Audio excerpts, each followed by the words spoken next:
Time series forecasting is all about predicting future values based on the past data points. It's a powerful tool used across various industries from finance to retail. In time series forecasting, the data is organized in chronological order. This means each data point is associated with a specific time or date. It could be daily stock price, monthly revenue, or even yearly weather patterns. Time series data typically consists of three main components. One, level, second, trend, and third, seasonality. Level is deseasonalized demand. The trend represents the long-term movement, whether it is upward or the downward. Seasonality captures regular patterns.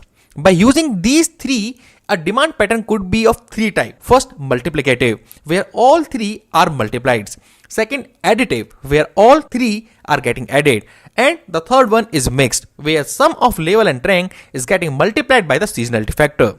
So now, the time series analysis could be done by two ways on all of these patterns. First is static, and second is adaptive. In static method, it is assumed that the estimates of level, trend and seasonality do not vary as new demand is observed. In this case, we estimate each of these parameters based on historical data and then use the same value for all the future forecasts. While as in adaptive forecasting, the estimate of level, trend and seasonality are updated after each demand observation. The main advantage of adaptive forecasting is the estimates incorporate all new data that are observed. Various examples of adaptive forecasting is moving average forecast, Holt method, Holt winter method, etc. In today's video, we will learn how to model a static forecasting model in Excel and solve it for the future forecast. So let's go to the Excel.